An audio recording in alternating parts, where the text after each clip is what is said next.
Going on, everybody? This is James Grandmaster Facts Voice, and you're here for another Facts Project review. Today, we're going to be talking about a little sneak peek I got from Mad Cave Studios. That is Dark Pyramid #1, written by Paul Tobin and PJ Holden, lettering by Taylor Esposito, and colors by Sara Colella. Of course, there's alternate covers by John McCrae and Allison Sampson.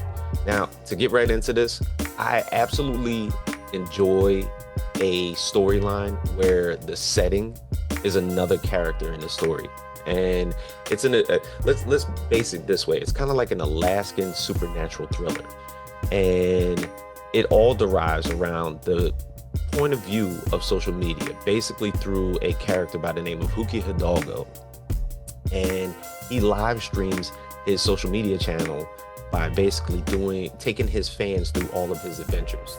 And today he's on a mountain in the middle of Alaska, to where he unexpectedly has an accident, and it leads him to a cave with some very mysterious etchings and carvings inside of it that he ultimately goes into and gets lost.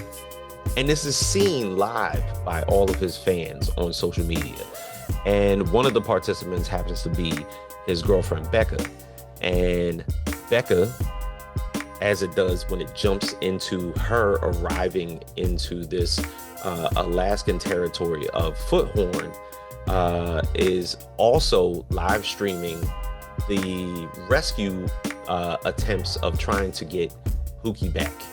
And I guess Huki's kind of like a popular character, because not only did she arrive, but all his fans and all of his followers are now arriving in this small Alaskan town, trying to be the ones to live stream themselves in rescuing Huki. But there's something very suspicious about this town. Something, of course, very suspicious about the disappearance of Huki himself.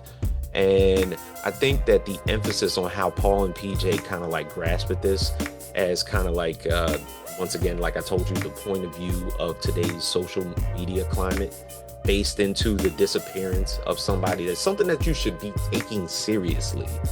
And yet it all seems like, goddamn, put the phone down and probably call to a plan of action rather than talking to your subscribers about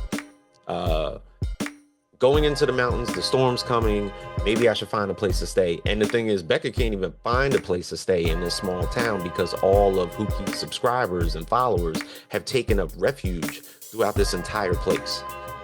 But evidently, she does find a place, but it also comes with a little bit of conspiracy, because it seems as though the cops that she's talked to, in order to strike up a rescue party the next day, or better yet, even like at that time, were a little redundant. And she ultimately does get approached by two police officers, but they don't necessarily seem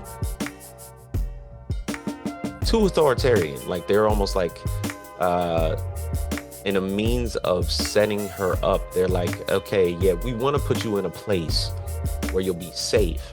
But as they're walking away, it's kind of like something's up, like there's a setup afoot. And she ends up at this cabin, and unsuspecting to her, she's live streaming the whole thing about this whole cabin. About, it's almost like a slasher flick, to where you realize that the person is alone in a house and something is about to happen. So she's telling her subscribers good night, and then all of a sudden the mysterious character wakes her up and tells her, yo, we got to get out of here. It's like, mind you, don't worry who I am. I know about this town. I've been studying this place for years, but there's ultimately a dark force that's upon us. And I know that something happened to your friend, and I'm trying to figure it out myself. But she keeps telling her, but like, they're going to say that a bear came into this cabin and killed you. But ultimately, I know what's coming. And then it finally gets there. And it's a dark creature that's speaking throughout this entire cabin, talking either to himself or to Becca and this mysterious woman that happens to be in this house. And then that ultimately cuts to the actual creature itself in the final panel. And it's like a dark, demented looking creature with a green outline glow, but you can't necessarily see its face.